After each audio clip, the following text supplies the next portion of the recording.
Graça e paz, amém? É muito bom. A Radassa ela veio cumprimentar o pastor Paulo. O pastor Paulo estava em oração. Mas nós temos assim, como é que eu vou dizer? Existem amigos mais chegados que um irmão, né? E a gente acho que já tem mais de 15. Não vamos falar nada não, né? Está quase chegando a 20 anos. Mas a gente está muito feliz. A gente saiu lá de Arapongas à tarde. A gente se aproximou mais de vocês por causa do Cauã, sim. O Cauã, fica em pé, Cauã e Radassa. Olha lá, fica em pé os dois, agora sim, com a garrafa é maior do que ela. Estou brincando.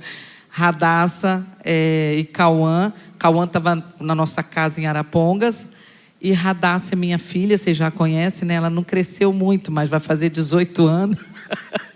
Pode sentar, o Cauã cresceu demais. Eles são amigos desde da época do Suzano Wesley, quando eles estavam no Fundamental. E aí eu brinco que na formatura deles, do Fundamental, a Radassa estava banguela, o Cauã de cabelinho todo cacheado. E a gente é amigo, eles são como irmãos desde pequeno. A gente fez uma história muito linda na época da mãe Angélica, que já está com o Senhor na glória. Eu falei que eu faço questão de estar aqui no batismo. Estou muito feliz dele estar nessa igreja. Sei, conheço os pastores dessa casa. Tudo bem que ele já quase escalou o telhado, né? Vamos deixar isso para lá, né? Foi dar um de Homem-Aranha, é complicado. Mas ele está muito feliz, ele fala muito bem da célula de adolescente, dos líderes, e ele está participando de tudo, está vivendo o primeiro amor, está na integração, e é um menino muito bom, com muitos princípios, e eu estou muito feliz. E a gente levou 10 anos, né, Cauã, afastado, e a gente se encontrou por acaso, que não foi por acaso. Deus não une pessoas, Ele une propósito. E aprove ao Senhor nos unir novamente. Cauã é um atleta, joga basquete muito bem. E nós temos uma ONG. E a gente está adotando o Cauã como atleta. Eu falei assim, você trata de não ficar comendo besteira para continuar jogando muito bem. Mas assim, a gente está muito feliz. Ele para mim é como um filho. E ele é um presente para nós. Eu já chorei um monte abraçada com ele. E dormia na minha casa quando era pequenininho. A única coisa que ele morre de rir é que eu falo que a Radassa estava banguela com vestido lilás na formatura. Ai, eu morro de rir. Mas muito feliz. Deixa eu dizer algo bem rapidamente. A gente está chegando em Arapongas Arapongas, oh Jesus. A gente está chegando em Cornélio Procópio. Lá em Arapongas a gente está com o pessoal da Mevan. Mas hoje eu não sou mais a pastora Márcia, pastora tempo integral do Mevan e nem de nenhuma instituição. Na época eu saí daqui de Cornélio, entreguei lá fechei meu ciclo com a igreja metodista, mas graças a Deus não tenho nada em débito, graças a Deus não estive com o pastor César, conversamos. O Jair... em 2018 foi diagnosticado com uma DFT, que é uma degeneração frontotemporal do cérebro. Na saída da metodista, ele já teve um quadro de crise, talvez que a gente também não estava esperando, mas o fato é que a Bíblia diz que todas as coisas cooperam para o bem daqueles que amam a Deus. E aí o Jair teve um diagnóstico aos 48 anos, é uma doença degenerativa. Para eu estar aqui, alguém está cuidando dele lá, mas ele é muito amado por mim, eu sou apaixonada pelo meu marido, são 30 anos, eu sou igual o pastor Paulo e pastora Cecília, a gente é de uma geração que quanto mais tempo junto, mais apaixonado, mais cúmplice, mais parceiro, né? Eu saí de casa, ele não consegue muito hoje associar palavras a objetos, mas tem frases que Deus deixou lá dentro, que eu amo você, você é o amor da minha vida, Ele olha para a Radassa, a gente faz carinho, ele sorri, ele se levanta para fazer as refeições com a gente na mesa, mas passa a maior parte do tempo deitado, já está numa fase mais acamado, já está tendo que usar fralda. Mas se você for na minha casa, o melhor dessa terra meu marido tem. Hoje eu trabalho 12 horas por dia para não deixar faltar nada. O quarto dele cheira a bebê, o ar-condicionado ligado o tempo inteiro, muito bem cuidado, não é um peso para a minha vida, né? Existem pessoas que reclamam tanto no casamento, não jogam fundamento adequado. Eu e o Jair tivemos muito fundamento de amor, de cumplicidade. E aí, sabe o que acontece? Na hora que precisa do depósito, meu marido não é um fardo, é uma honra poder cuidar dele. Não sei até quando, mas não sei quem vai primeiro, mas eu sei que nós aprendemos uma frase, e eu como terapeuta hoje atendendo em Arapongas há quase 10 anos, eu digo que um dia de cada vez. Eu não vivo o amanhã, eu não vivo ontem, eu vivo hoje. E é por viver um dia de cada vez que eu não me desespero. Eu choro, aprendi na terapia que você não pode reprimir. Só que o choro só pode durar uma noite. Então o choro ele tem que ter limite na nossa vida. Quando você não controla o choro, no sentido de ter o equilíbrio sobre ele, alguma coisa está errado e aí você tem que buscar ajuda. Mas é muito bom quando a gente se permite pegar a Bíblia, ir para um cantinho e chorar, e falar com o Papai do Céu. Aí depois a gente seca as lágrimas, né? Pai, está doendo, tal. Respira. Aí aquele anjo que visitou Elias visita a gente e fala assim, ó, vamos embora, levanta, come, porque a caminhada ainda é longa, né? Estamos lutando contra os cabelinhos brancos, eles lutam contra mim, eu luto querendo manter o vermelho, mas o fato é que eu sou grata ao Senhor, estou aprendendo na escola do deserto, a faculdade do sofrimento, ela é maravilhosa. Jesus já tinha sido PhD, em Hebreus diz que Jesus aprendeu por aquilo que sofreu. Jesus não sabia o que era sofrimento. Então quando eu me vejo perdida no meu sofrimento, eu vou para ele e falo, e aí, qual é a matéria do dia? Eu quero tirar a melhor nota e aprender a se decepcionar com pessoas, aprender a ser traído, aprender a lidar com ingratidão, aprender, que mais? Não ter notícias boas o tempo inteiro, né? Aprender tudo isso, puxa vida, só com Jesus. Então, estou na minha escola, estou aprendendo com o Senhor como lidar com a doença, como lidar. Hoje o Jair gasta em média umas 300 fraldas por mês, fora as outras coisas. Então, meu marido hoje tem uma despesa de quase 10 mil mensal. E eu trabalho só para mantê-lo. E é engraçado que eu me tornei autônoma.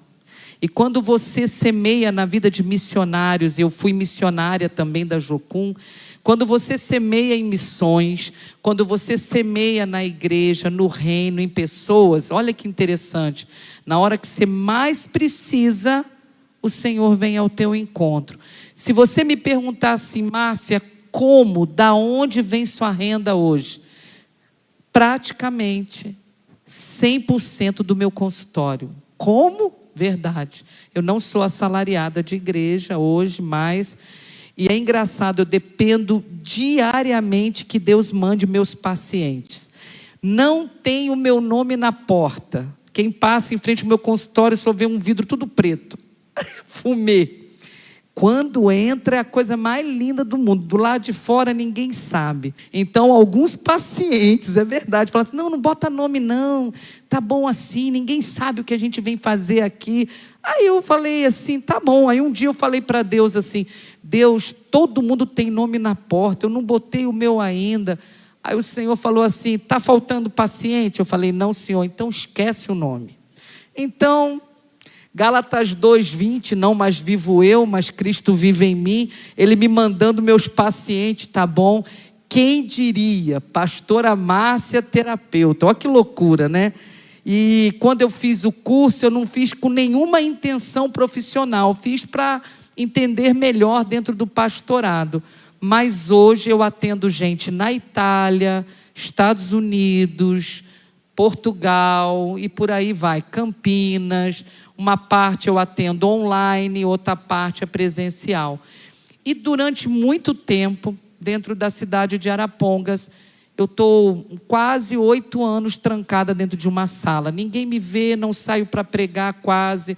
Aceitei porque foi covardia do vosso pastor. Eu falei que eu vinha para ouvir ele pregar, que eu amo ouvir as palavras que Deus dá para ele. Aí ele inverteu o negócio para eu voltar outro dia. Eu vim domingo passado, ele não estava aqui, mas eu amo demais ouvir o pastor Paulo, eu chamo pastor Paulo Moral, né? Mas é interessante, pastoreando agora através da minha profissão, passou-se algum tempo, veio o pós-Covid. O país está atravessando uma fase muito confusa financeiramente, todos nós estamos lutando para se manter dentro desse governo, e o fato é que aí Deus ele tem uma maneira de trabalhar na nossa vida. Eu já estou pregando, tá? Ele tem uma maneira de trabalhar na nossa vida. Ele às vezes permite algumas coisas começarem a não dar certo para te empurrar para coisas maiores. Diga assim: Deus tem a sua forma de agir. Você crê nisso? Às vezes você fala assim: eu estava tão confortável aqui, aí começa a apertar, e aí você é obrigado a sair daquele lugar e buscar outra coisa. Então, houve uma época que o consultório deu uma baixa, e eu estava preocupada como manter meu marido, e há alguns anos atrás, um amigo que foi pastor metodista tinha inaugurado uma escola de psicanálise em Campinas, São Paulo. E ele me perguntou: Márcia, você não gostaria de dar aula, de trazer para Arapongas? Eu falei: de jeito nenhum. Você acha? Quase 60 anos, vou virar professora, mas nem nada. Só que aí quando a água bate, né, irmãos? A coisa aperta. O que você faz? Dá um jeito. Aí comecei a ter dificuldades, liguei para ele, falei: Márcio, como é que é para dar aula? Como é que é isso, né? Aí ele me explicou, e eu abri em 2023 a nossa primeira turma do CETEP em Arapongas. Irmãos, quando Deus promove, a vontade de Deus é igual porta de banco automática. Sabe quando você chega assim, ó, pã, não bota nem a mão, ela abre. Se você tiver que botar a mão na porta para abrir, já não é a vontade de Deus, irmãos. Porque a vontade de Deus, ela se move sozinha. E eu entendi isso, porque aí eu ainda falei assim: vou fazer um teste, né? Igual o Gideão, vamos ver se molha esse negócio, né? Imagina. Eu peguei, fiz uns vídeos no Instagram, fui lá, estudei os módulos, vi como é que era, são 34 módulos e tal. E aí eu peguei, anunciei. Muito tempo fora de mídia, falei: vou conseguir aí uns 10 alunos, né? Gente do céu, glória a Deus, eu tenho hoje quase 80 alunos. Nós estamos em 2 turmas, muito boa. E aí fica uma observação muito louca. Eu falei assim: quero ver como é que vai ser dar aula de psicanálise para ateu. Se vier um ateu, um negócio, como é que vai ser, Deus? Imagina, eu sou pastor, estou acostumado a pregar. Freud vai ter que se converter, vai virar uma loucura. Lá no túmulo, acho que Freud, às vezes, ele fica bravo comigo. Ele fala: não tem problema. Por quê? Vocês não vão acreditar. A nossa turma, as 2 turmas, e agora eu estou indo para uma terceira, lá de Arapongas, 100% cristãos. De católicos a protestantes, pessoal aderiu, se matriculou, e agora nós começamos agora com uma leva que já está com a credencial, já está começando a trabalhar. E sabe, uma das coisas que eu tenho ouvido como testemunho é que Deus está usando a vida deles de uma forma poderosa.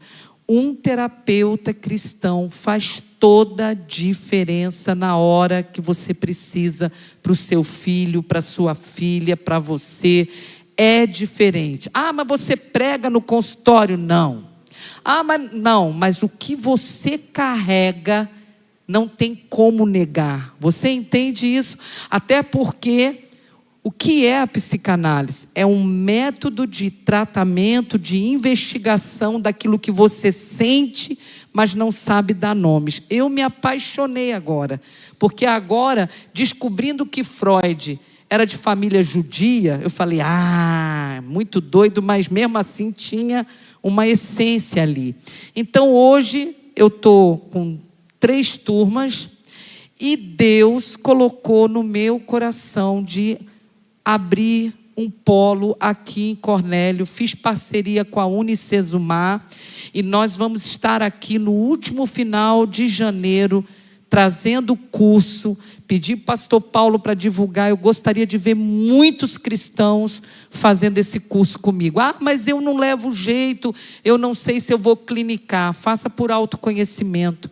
Talvez a sua família pode precisar, outras pessoas, porque a nossa geração, quem tem mais de 50 ou 40, nós não tínhamos borderline, burnout, nós não tínhamos criança tendo aspecto psicopático de matar animais, nós não tínhamos o que nós temos hoje, SPA, síndrome do pensamento acelerado, nós não sabíamos nada disso porque era outra geração.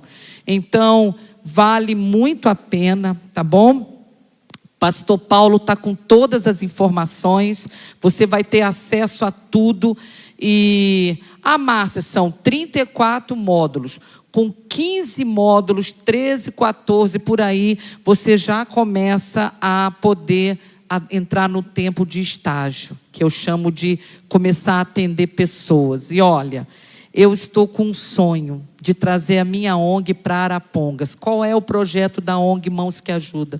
Paulo, estou ralando, ninguém quer deixar minha ONG entrar na cidade, eu estou com raiva, aí mesmo que vai entrar de qualquer jeito, porque lá é tudo assim, dos bacana, né? Então eu, pretinha, enjoada, e estou eu lá, fazendo meu trabalho de formiguinha. Eu tinha uma ONG na época do cafezal, ela ficou 15 anos guardada, você acredita? E aí eu gosto muito de ajudar atletas, pessoas, eu amo obra social. E um dia alguém falou assim, puxa, se você tivesse uma ONG, eu falei, eu tenho. Ela se chama Mãos que Ajudam, eu ia fazer uma parceria com o padre para tirar as crianças da rua, mas aí eu fui para Cornélio, guardei. Você tem uma ONG? Tenho, deve estar com uns quase 15 anos. Nossa, irmãos. Aí Deus usou aquela pessoa para dizer, vamos, pastora, vamos entrar nas escolas. Então essa ONG foi para a mão de um advogado, mudou todo o estatuto, refez tudo. E nós estamos com o desafio de entrar nas escolas públicas, estaduais e municipais, oferecendo atendimento gratuito para crianças a partir de 7 anos e até os 17 anos. Ou seja, terapia é caro, mas através da ONG, a gente achando parcerias aqui na cidade e tal, a gente quer trazer para Cornélio para que os nossos alunos possam entrar nas escolas com esse projeto terapêutico, ou seja, atender crianças. Criança tem, criança já está tendo, infelizmente, pânico, ansiedade. Então a gente está trazendo o curso, mas de olho em outra coisa. Eu estou trazendo o curso pensando em missões, pensando que tem muito adolescente, muita criança precisando de ajuda. E detalhe, esse projeto você não atende criança nem adolescente sem os pais. Então, naturalmente, o pai ou a mãe vai ter que vir para a terapia. E aí vocês já sabem, né? Freud se vira um pouquinho e nós vamos. Entendeu, né? Vocês entenderam? Entendeu, vocês entenderam. Então, assim, esse projeto chega para Cornélio porque Deus me deu uma palavra. Deus falou comigo, Márcia, está na hora de você formar uma geração de terapeutas cristãos, porque a terra vai precisar. E nem todos vão poder entrar numa faculdade para fazer 5 anos de psicologia. É muito bom, Radassa quer tentar ano que vem, ou no outro ano, mas eu acredito que Se você tem um perfil, a psicanálise em 2 anos e meio, você consegue fazer um bom trabalho. Então, fica aqui o pedido de oração. Estamos lá em Arapongas, essa semana que vem, dia 28, eu vou fazer uma palestra lá no hotel, Liberte-se do vício de agradar a todos, porque eu estou fazendo de tudo para levantar recursos, para eu alugar 5 salas, próximo às escolas, que está no aluguel de 3.200, estão dificultando. Eu falei que eu vou entrar com a cara e com a coragem, sem empresa. Deus, Ele vai, eu tenho certeza, porque Ele nos deu uma palavra, e nós vamos pegar essas 5 salas, que era de uma clínica esotérica. A clínica esotérica quebrou, e Jesus vai colocar nós lá, e nós queremos atender 250 crianças por semana. Você crê nisso? Então agora, aplauda ao Senhor, nós cremos nisso. E aí, pastora Márcia, mas a sua pegada era outra. Pois é, irmãos, agora eu virei presidente da ONG. Mas eu acho que o Paulo e a Cecília sabem, eu sempre fui missionária, e eu sabia que estava passando por Cornélio, foi necessário passar por Samaria. Agora estou em Arapongas e sei que também estou passando por Arapongas.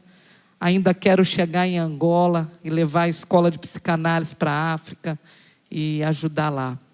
Abre a sua Bíblia em Isaías 49. Todas as informações você tem com o pastor Paulo, tá bom, gente? Isaías 49, versículo 8. Essa foi uma palavra, inclusive, que Deus me deu a respeito dessa ONG, a respeito de missões, a respeito do propósito, do chamado. Estou muito feliz de estar aqui. Muito, muito. Hoje de manhã eu ministrei o louvor, estava responsável no culto lá na Mevan, em Arapongas. E a gente começou o dia assim: Tu és digno de tudo, Tu és digno de tudo, pois tudo vem de Ti, e tudo é para Ti, Tua é a glória. Você crê nisso? Canta esse pedacinho comigo. Tu és digno de tudo, Tu és digno de tudo, pois tudo vem de Ti, e tudo é para Ti, Tua é a glória. Te amo, Jesus. Versículo 8 diz assim, esse texto fala da restauração de Israel. Você precisa de restauração nessa noite? Eu preciso, amém? Assim diz o Senhor: no tempo favorável eu lhe responderei, e no dia da salvação eu vou te ajudar. Eu guardarei e farei que você seja uma aliança para o povo, para restaurar a terra e distribuir suas propriedades abandonadas. Olha para mim, mantém sua Bíblia, que eu gosto de pregar assim de ponto e pontinho. Sabe, uma das coisas que Deus está nos chamando nesses dias, está nos chamando para entender qual é o nosso propósito na terra. Porque, meu irmão, apesar da busca pela sobrevivência financeira, você tem que se perguntar: qual é o propósito que Deus tem com a minha vida na terra? Porque os nossos dias não são nossos. A terra tem prazo de validade. Você pode ter controle de marcar o nascimento de uma criança, mas nenhum de nós sabe o dia da saída daqui. Então, quando você e eu, segunda-feira, vamos para o trabalho, lutar pela sobrevivência, o teu trabalho é só um meio de Deus te manter na terra, mas o propósito maior é alcançar pessoas. É manifestar o reino. Nós não estamos mais naquela época do evangelismo só verbal, ou evangelismo só entregando um folheto. Hoje, você é a carta escrita do Senhor para Cornélio Procópio. Ah, porque a gente é perfeito? Não, porque as pessoas têm que ver que você sofre, você luta, mas você ama Jesus. O grande detalhe todo, que houve uma época que pregaram um evangelho triunfalista, né? Nada te acontece. 1000 cairão ao teu lado, 10.000 à tua direita. Aí veio a Covid e acabou com tudo, né, irmãos? Aí mostrou que a gente não é nada, que gente muito rica morreu do mesmo jeito. Então, uma das coisas que eu quero te fazer pensar comigo nessa noite, é que no tempo favorável, o Senhor falou para Israel: eu vou te responder, e no dia da salvação eu vou te ajudar, eu guardarei. Agora, Ele ajuda, Ele guarda, mas qual é o propósito? Olha aí na tua Bíblia, qual é o propósito? Que você seja uma aliança para o povo, para restaurar, distribuir, generosidade, irmãos, libera a sua vida. Uma das coisas interessantes, versículo 9 diz assim, para dizer aos cativos, as pessoas que estão aprisionadas, pessoas que estão vivendo aqui também em Cornélio, no Brasil, saiam, e aqueles que estão nas trevas apareçam. Eles se apacentarão junto aos caminhos e acharão pastagem em toda colina estéril. E olha o que Deus diz: não vão ter fome, não vão ter sede, o calor do deserto e o sol não os atingirá. Aquele que tem compaixão dele os guiará e os conduzirá para as fontes de água. Deus está trazendo uma palavra para mim e para você. Ele quer te guiar, Ele quer te guardar, Ele quer te conduzir, mas para isso você precisa entender qual é o propósito da tua vida. Sabe, irmãos, tem uma coisa que eu me lembro dentro do pastorado que é angustiante. A gente vê que a pessoa está fazendo escolhas erradas, a gente vê que ela está indo para o abismo, que ela está... E a gente não consegue viver isso no lugar dela. A gente não consegue abrir a cabeça das pessoas e dizer: não faz isso.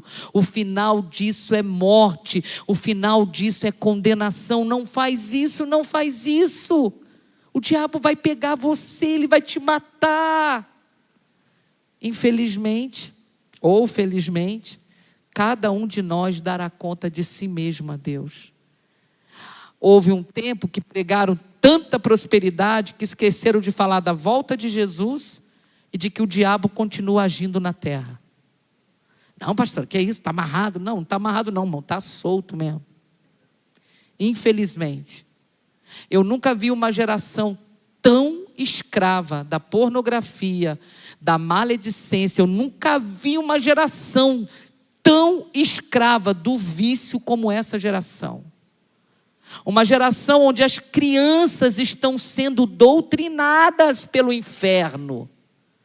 E estão ficando doentes pelo excesso de rede social.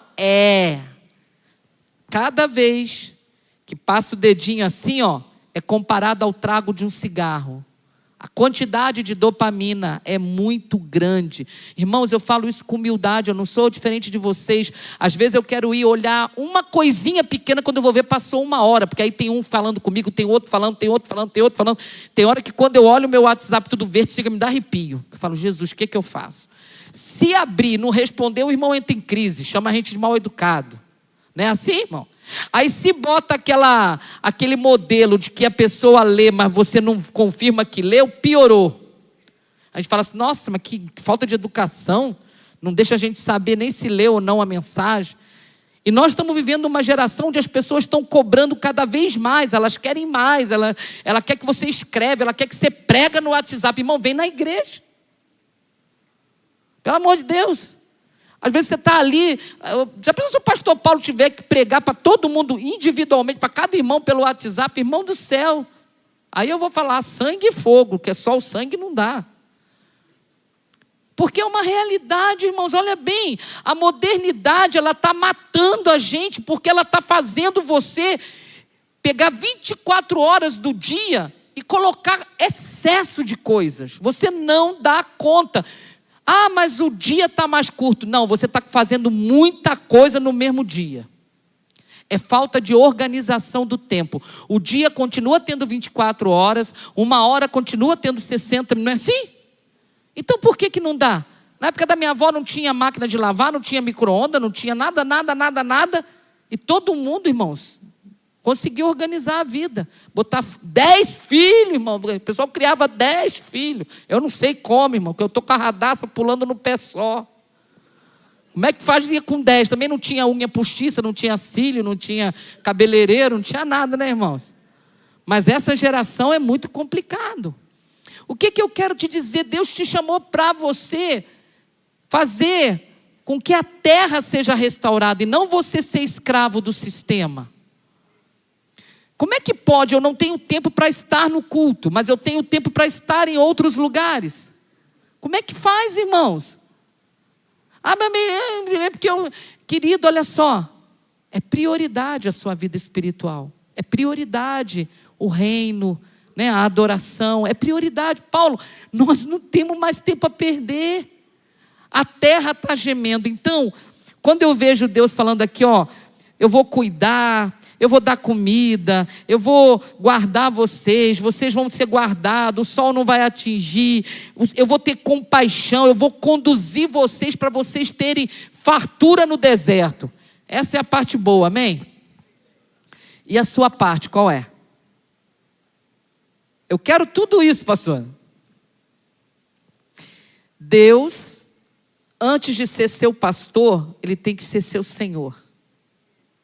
É muito bom dizer, o Senhor é meu pastor e nada me faltará. A gente devia dizer assim, o Senhor é o meu Senhor, né? Porque na verdade, irmãos, as promessas é para os filhos. Mas então você tem que viver como filho. Não é isso, minha pastora? Será que eu estou pregando muito errado? Eu estou muito tempo que eu não sei se eu estou pregando certo. Mas eu quero te dizer o seguinte, ó. Versículo 10 a gente falou de uma promessa de compaixão. Aí depois no versículo 11 ele diz assim, transformarei todos os meus montes em estrada e os meus caminhos serão erguidos. Vejam, eles virão de bem longe, alguns do norte, alguns do oeste, alguns do Assuão. Gritem de alegria, ó céus, regozijem-se, ó terra, e rompam em canção, ó montes, pois o Senhor consola o seu povo e Ele vai ter compaixão dos seus afligidos. Sabe uma coisa que eu quero te dizer? Deus não mudou. Ele tem compaixão, Ele guia no deserto, Ele cuida, Ele protege, Ele ainda é o Senhor. Ele não mudou. Pastor, então por que algumas coisas dão errado? Porque precisa dar errado para você se acertar. Nossa, que horrível. De onde veio isso? Mas é verdade.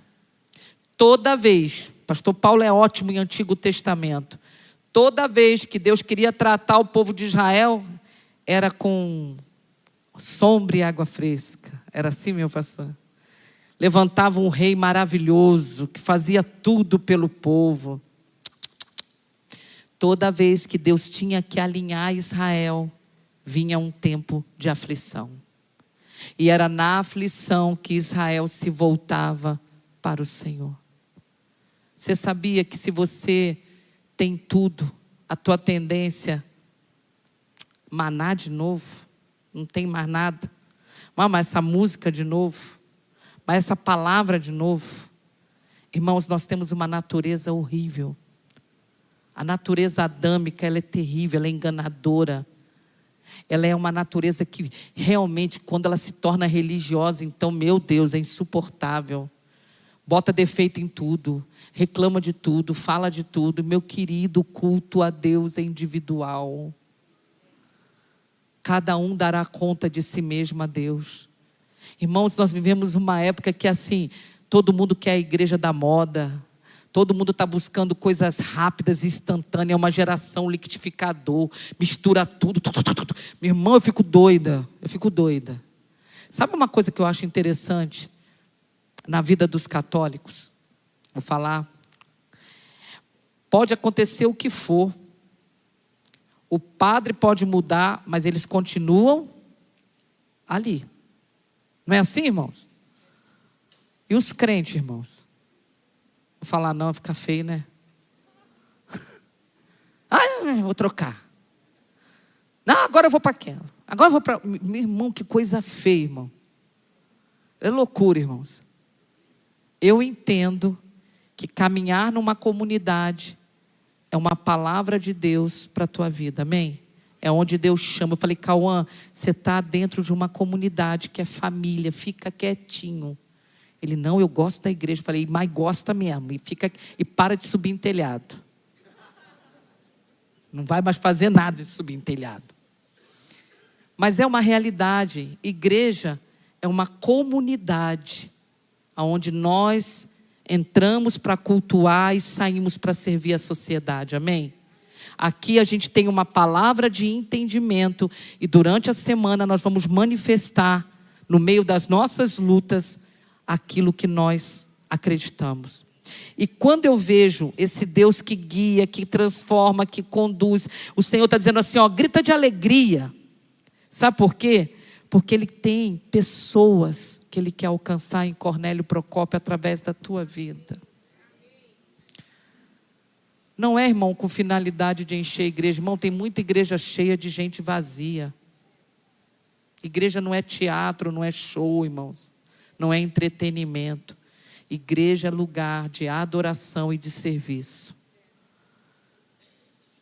Quanto tempo eu fiquei lá no cafezal? Fiquei 5 anos, irmão. A minha igreja tinha coruja, tinha um boteco do lado, irmãos. Metade da igreja, os vitrô era era verde. Aí o pastor botou um piso na lateral. Meu irmão, você não tem noção. Quando terminava o culto, que os bêbados entravam, os irmãos iam tudo embora, irmão. Tinha 35 pessoas quando eu cheguei, irmãos. Mas eu amava aquele bairro. Porque o lugar onde Deus me põe, eu tenho que amar, irmãos. Amar. Eu tive aqui com a pastora Célia, né? Ela está querendo vir com o marido dela só para a gente sentar aqui e cultuar com vocês. Ela falou assim, pastor, a gente entrou naquela igreja, que presença de Deus. E não tinha ninguém aqui, irmão, só os anjos, estava tudo escuro. Ela, ai, que presença. Eu falei, pastora, você viu alguma coisa? Brinquei com ela.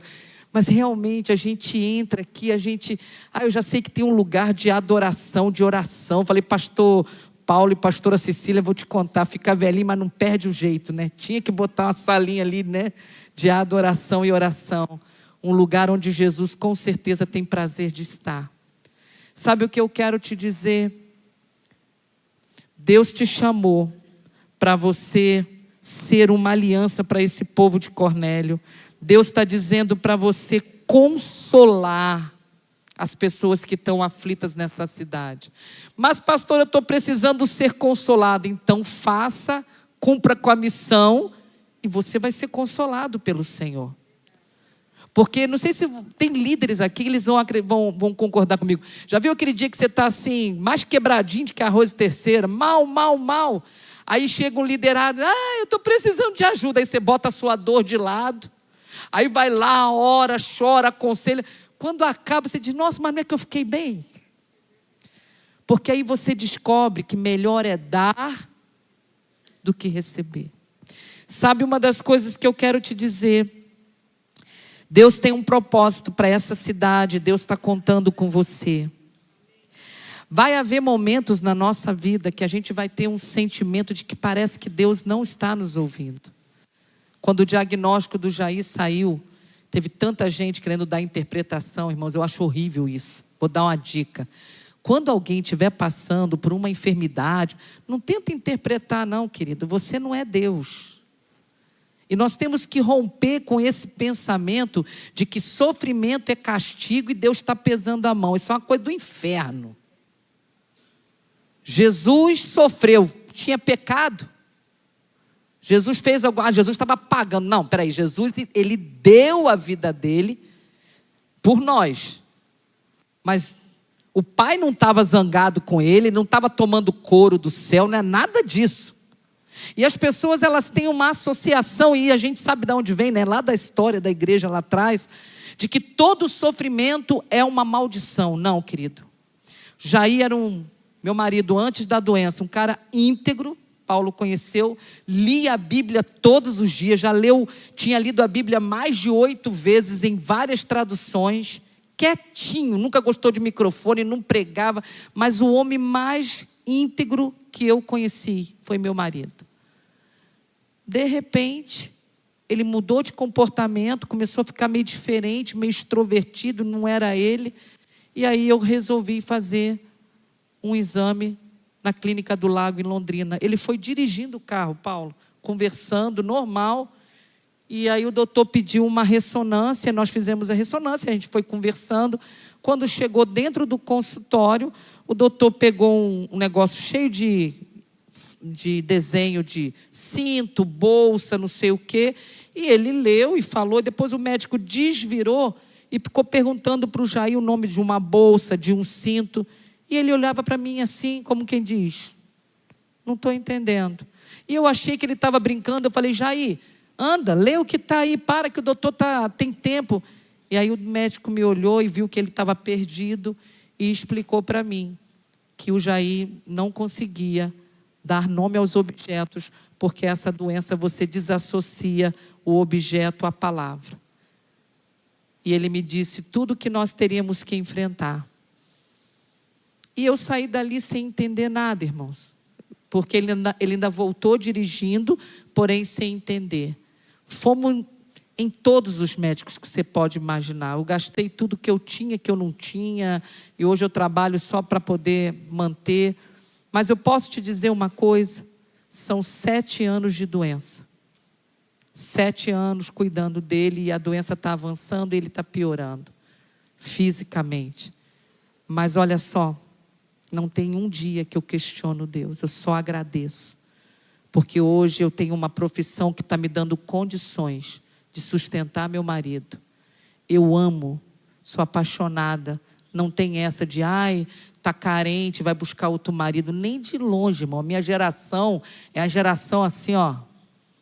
Comeu a carne, rói os ossinhos, tranquilo. E não é pesado quando a gente ama. A gente, quando ama, a gente só diz assim: meu Deus, é uma só carne mesmo. Quando o outro sofre, a gente sofre. E a gente fica ali negociando com Deus: segura aí, Senhor, não faz isso comigo, Senhor, eu não estou pronto. E pela medicina, ele era para estar muito ruim, Paulo. Mas ele está em pé, ele toma banho em pé, a gente ajuda no banho, que ele fica assim.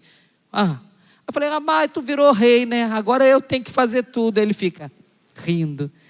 E eu faço disso uma inspiração para você que tem seu marido, sua esposa com saúde.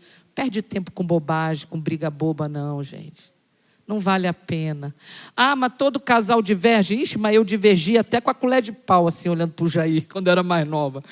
Mas eram aquelas divergências bobas, onde a gente crescia em cada dificuldade. Pedir perdão é muito difícil, mas é bom, né? E assim, é muito bom quando você vai adquirindo uma idade e descobre que você tem um parceiro do teu lado, né? Que não desistiu de você. Rapaz, é muito bom, né? Pensar que esses dois vão ficar um casal de velhinho muito enjoado, os dois, hein? Mas vão ficar enjoados, hein? Você imagina, o Paulo chamando a atenção da Cecília. Porque os dois são preciosos demais, né? Então eu quero te dizer que aflição todo mundo vai passar. Engraçado que Jesus, ele nunca concordou com esse evangelho barato de que vem para mim que você vai ter tudo. Ele falou tão claramente: no mundo tereis picanha. Não foi. No mundo tereis aflições. Mas aí tem um bando de filho de Deus, tudo assim, ó. Ele me abandonou, ele me abandonou. Deus está zangado comigo. Não, querido, você está na terra, você também vai passar tudo que todo mundo está passando. Não, mas é comigo, eu tenho que ser especial. Não, querido, o sol nasce para o justo e para o injusto. A diferença nossa é que nós temos um Deus que está cuidando de nós no meio do deserto, mas o deserto o Brasil está passando. E infelizmente é a única maneira de Deus tratar a nação brasileira e a igreja. Nós estamos vivendo o que estamos vivendo porque a igreja foi omissa. Me desculpe, irmãos.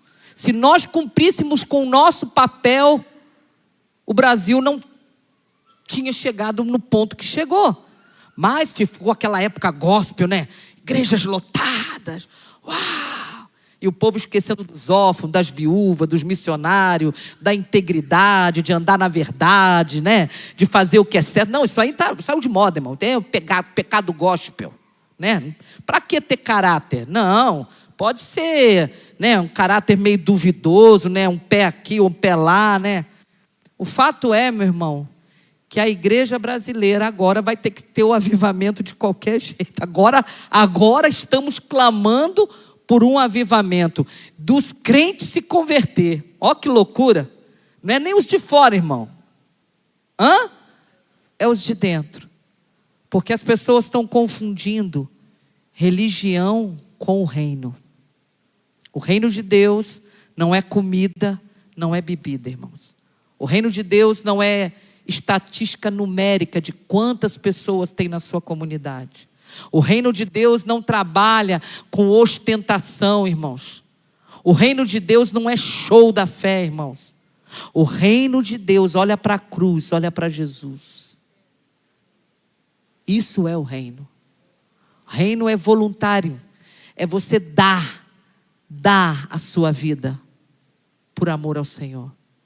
É impressionante quando o Senhor dá essa palavra para Israel. Olha que interessante. Versículo 14 diz assim: Sião, porém, disse: o Senhor me abandonou, o Senhor me desamparou. Quando a gente está vivendo um momento de luta, a sua mente vai querer te levar para esse lugar.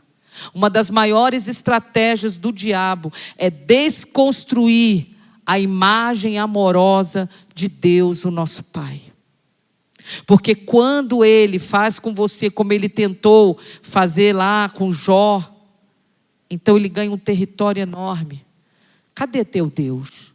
Se Deus é bom, por que isso está acontecendo com você? Se Deus é bom, por que ele não mudou isso aí na tua vida? Deus não mede o seu amor pelas circunstâncias favoráveis da tua vida. Você está vivo, coração está batendo, está respirando, já dá graças a Deus. Está no lucro. Porque a gente que anda nos hospitais, vê tanta gente só querendo viver. Não importa se vai para a praia, se vai trocar de carro, não, eles só querem viver, irmãos. Então eu posso te dizer que quando na tua mente, no meio da aflição, no meio do deserto, no meio das dificuldades, vier o pensamento: Deus me desamparou, Deus me abandonou, olha o que o Senhor fala para você nessa noite. Haverá mãe que possa esquecer seu bebê que ainda mama e não ter compaixão do filho que gerou? Embora ela possa esquecê-lo, eu, Deus, não me esquecerei de você. Que lindo. Você lembra daquela passagem de Salomão? Uma mãe oportunista roubou a criança. Posso te falar uma coisa? Eu sou mãe, eu sofro. Eu brigo com o inferno todos os dias em torno da vida da Radassa. Ela é uma adolescente como todos os outros, que tem muitas ofertas. E eu não vou te enganar, mãe sofre. Tem seus medos. Quem são os amigos, com quem eles vão se relacionar no futuro, não é assim, mãe? Você tem uma Radassa agora e você pensa nisso o tempo inteiro. Deus, livra minha filha de casar com um psicopata. Porque o cara pode ser muito bem sucedido profissionalmente e ser um doente mental. Deus, livra o meu filho de casar com uma mulher doente, com uma mulher psicopata. Vocês não oram? Tem que orar, irmãos. Porque essa é a geração que tem mais doença mental do que você imagina. Você olha para a aparência, você não sabe quem é pedófilo, você não sabe quem é violento, você não sabe quem são as pessoas. Não depende, olha os escândalos no Brasil, com médicos, com juízes. Não tem mais aquela classe de só negros, periferia. Não. Agora a gente está vivendo uma mistura onde você não sabe quem é saudável. Quando eu vou no médico, eu oro, irmãos, para Deus me botar na mão de um médico normal. Eu não sei se o médico cheirou cocaína, eu não sei se o médico está bem da cabeça. Ou vocês acham que não tem médico surtado? Opa!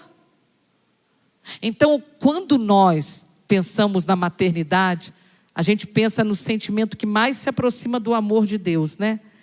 E o Senhor, Ele diz assim para você: ainda que a sua mãe, ainda que você não venha de uma família estruturada, ainda, eu, Deus, nunca vou esquecer de você. Eu sei de onde eu tirei você. Eu sei quem você é. E Ele fala assim, ó: veja, eu gravei você nas palmas da minha... Quando falo os seus muros, eu colocaria: a sua vida está sempre diante de mim. Como é que você se sente de eu dizer que Deus não esquece de você nem um dia na terra? E que Ele tem seu nome na palma da mão dEle. Sabe o que isso quer dizer? Que os olhos de Deus estão sobre sua vida. Mesmo no meio do deserto.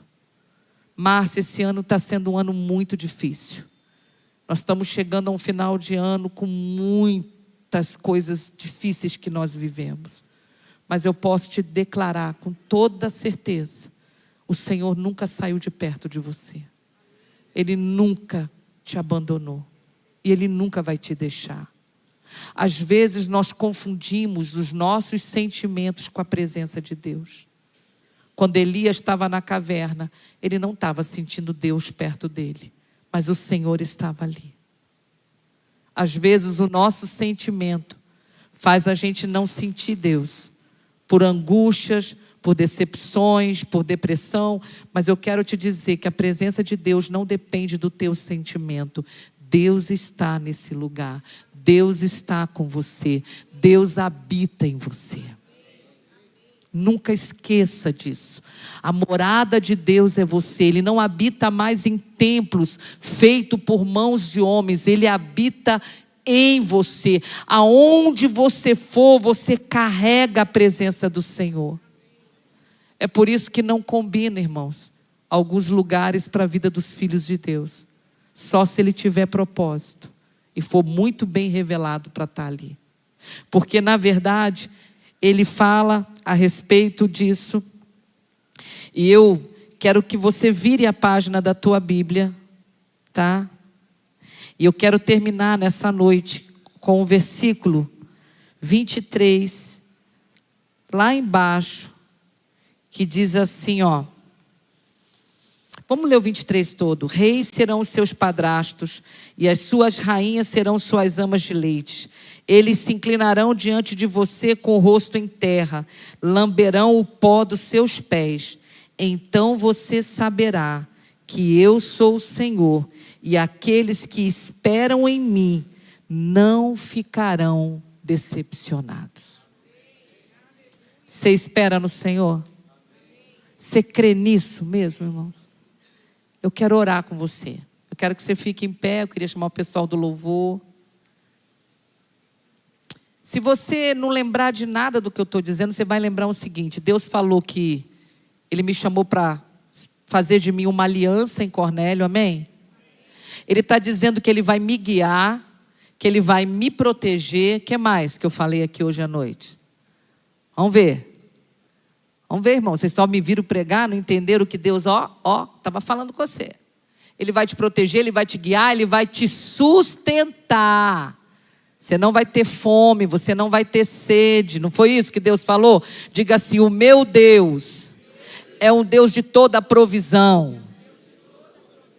Ó, que lindo. Acredita nisso, gente do céu. Se vocês soubessem o dínamo que é uma palavra revelada, né? Não, meu pastor? Meu Deus do céu. Pastora, como é que você faz? Eu acredito nisso todo dia, irmãos. Todo dia eu tenho que acreditar nisso, sabe por quê? Porque eu tenho conta para pagar. Se eu não me apegar, quando vocês cantam, é Ele, por Ele que eu estou gastando a minha vida, perdendo tudo, não é assim? Bonito cantar, né? E na prática? Ele é dono mesmo dos seus dias? Eu sei que se Ele for dono dos seus dias, você não vai ficar decepcionado. Os que esperam no Senhor renovarão as suas forças. Você veio nessa noite para ser restaurado. Eu vim cantando tocando louvor, tadinho do Cauã, de lá até aqui, tô cantando e vem cantando e vem cantando. Sabe por quê? Eu, pastor Paulo, pastora Cecília, na hora da angústia a gente não reclama, a gente adora. É assim, minha pastora? Porque na adoração a gente encontra Ele no secreto. Será que a gente pode cantar esse cântico? É Ele? Pode? É tão lindo.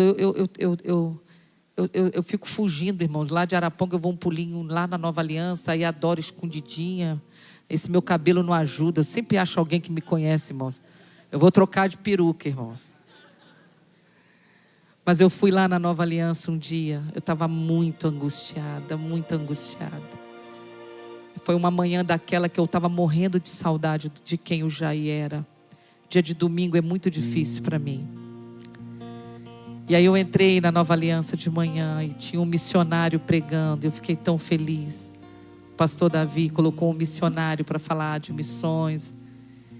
E aí na hora do apelo, irmãos, eu só me vi lá no chão, de joelhos, chorando. Eu falei, ninguém me conhece. Oh Senhor, que delícia. E eu chorava, eu falava, eu só precisava de um abraço. Aí de repente eu senti alguém me abraçando.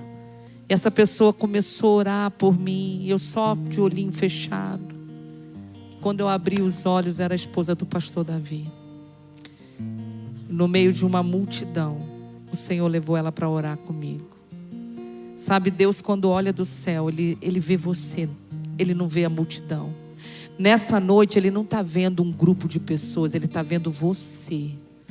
Com a sua luta, com o seu desafio. Tem dia que é mais fácil. Tem dia que você vai olhar e dizer, Senhor, cadê você? Parece que o Senhor não está me ouvindo. Parece que as coisas não estão se alinhando. Senhor, me ajuda. Mas eu posso te dizer, gasta todos os seus dias com Ele. Davi falou assim, fui moço e agora sou velho. Mas eu nunca vi um justo mendigar o pão e nem a sua descendência. Eu me inspiro em Davi, sabia? Sabe por quê? Não é porque Davi acertou tudo, não. Eu me inspiro em Davi porque ele diz assim na Bíblia. Se eu estiver errado, o pastor Paulo me corrige. E morreu Davi, farto de dias e numa boa velhice. É isso que eu quero, pastora. Eu quero ter tanta fartura que uma hora eu vou olhar para o céu e dizer assim, já tá bom, vou dormir, que tal acordar na eternidade? Ai, que chique. Por quê? Porque Ele vive, eu posso crer no amanhã. Os olhos de Deus estão sobre você nessa noite. O teu nome está na palma da mão dEle. Não deixa Satanás dizer que você é mais um na multidão, é mais um na igreja. Não, você não é mais um na igreja. Você foi chamado para ser aliança nessa cidade. Para a sua vida atrair vidas. Não é para você se engrandecer e dizer, ganhei tantas almas para Jesus. Você não ganha nada, irmão. Quem faz tudo é Ele. É o Espírito Santo. Quem é líder de célula, sabe, é liderança para servir, não é para mandar, né, irmãos? O líder é o primeiro que serve, é o primeiro que chora, é o primeiro que vai para a cruz. Mas posso te falar? Tem coisa mais maravilhosa que isso. Gaste todos os seus dias. Canta um pouquinho com eles, um pedaço, aí depois eu oro.